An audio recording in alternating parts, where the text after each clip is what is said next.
falar do impacto causado por elas aqui, a gente vai até a fábrica do fuzil mais conhecido, o AK-47. São 100 milhões de AK-47 no mundo hoje. É como se existisse um AK-47 para cada 70 pessoas, uma infestação. Nossos repórteres foram à Rússia para contar a história dessa arma que completou 70 anos.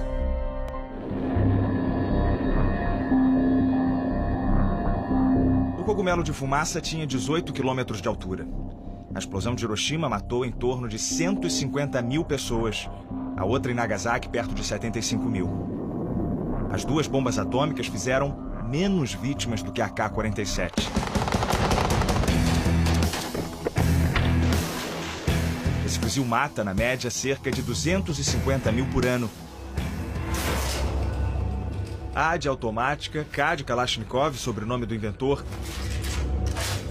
e o ano de fabricação na União Soviética, 1947. A AK-47 é a senhora da guerra, a arma mais letal e mais produzida da história. O livro dos recordes estima que haja 100 milhões no mundo, uma para cada 70 pessoas. A AK está no colo dos fortes, dos analfabetos, dos ditadores e das crianças soldado.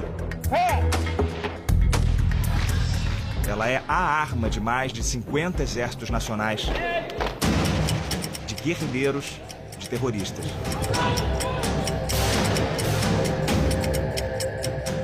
Quando a gente fala sobre esses números todos ao redor da AK, é muito difícil para um leigo entender o que é a força dessa arma. A gente só consegue ter uma noção de toda essa potência num estande de tiro, numa situação em que a gente vê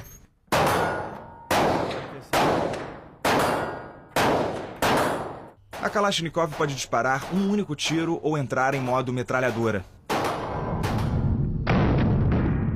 São 10 tiros por segundo, calibre 7,62 por 39 milímetros. Alcance efetivo de 300 metros. Só ao lado dela a gente percebe o barulho, o cheiro da pólvora, o deslocamento de ar que ela provoca. Você duvida? Então olha de novo. Repara no papel atrás de mim se mexendo sozinho.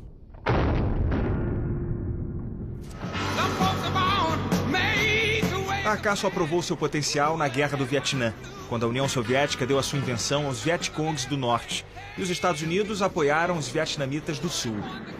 Os fuzis das duas superpotências mundiais ficaram frente a frente, o M16 americano e o AK-47 comunista. A arma dos capitalistas era mais leve e mais precisa. Autoridades americanas chegaram a zombar das Kalashnikov. Mas a M16 sofreu naquele terreno pantanoso. Começou a emperrar. A AK-47 não. O guerrilheiro carregava a Kalashnikov na água suja e ainda assim ela atirava. Ao derrubar um Vietcong, soldados americanos ficavam com a arma dele. E os países comunistas fizeram fila buscando o fuzil. Quem nunca usou uma arma, atira com AK em minutos de instrução. Pequenos grupos ganharam um poder só antes visto em forças armadas.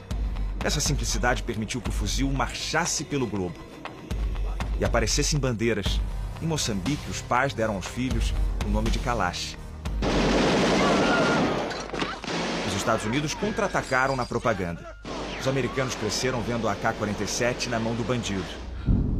A Kalashnikov é o segundo produto russo mais famoso, só perde para a vodka, mas já inventaram uma vodka no formato de metralhadora. Mikhail Kalashnikov nunca enriqueceu por causa da arma mais vendida da história ou da vodka. Ele não tinha patente desses produtos. Mikhail era um dos 19 filhos de um casal camponês. Ele começou a trabalhar aos 7 anos, um menino que desmontava todas as fechaduras que via. A Segunda Guerra canalizou esse espírito inventivo para as armas. Como mecânico, Kalash desenvolveu equipamentos e impressionou o exército.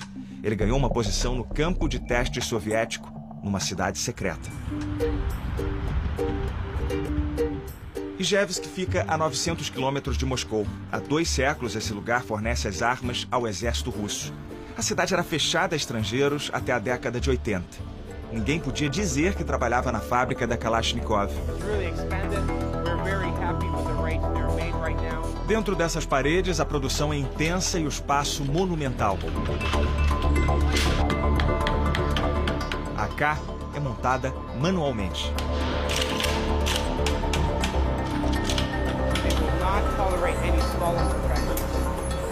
explicando aqui que essa grande quantidade de mulheres trabalhando, ela está ligada aos setores. Esse aqui é um setor de controle de qualidade, então ele diz que as funcionárias conseguem ver pequenos detalhes, pequenos problemas nas armas, e é um trabalho de concentração que elas desempenham melhor do que os homens. A União Soviética compartilhou o AK entre os países comunistas. Mais de 10 ganharam licença de produção. Essas AKs viraram um Frankenstein, uma base russa, um barril sérvio, um cartucho búlgaro. A capacidade de intercâmbio de peças e a durabilidade facilitam o contrabando. На самом деле, Калашников... O porta-voz da Kalashnikov diz que as AKs do mercado ilegal vêm sobretudo da China, hoje a maior produtora. Os chineses exportam sobretudo para a África, onde são desviados para rebeldes. Já a maioria das AKs usadas nos atentados em Paris saiu dos Balcãs. A gente está vendo aqui algumas das incontáveis homenagens que o Kalashnikov recebeu. São condecorações das mais diversas do governo soviético por todas as armas que ele construiu na sua vida.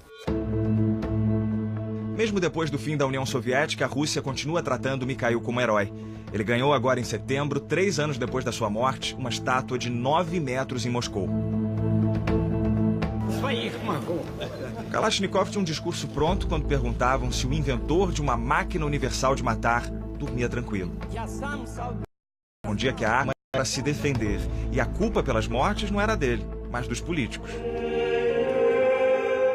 Só que à beira da morte, a consciência de Mikhail pesou. Numa carta à Igreja Ortodoxa Russa, ele escreveu: "Minha dor espiritual é insuportável. Se meu fuzil reivindicou a vida de pessoas, então seria eu o culpado por suas mortes? Quanto mais vivo, mais essa pergunta perfura o meu cérebro."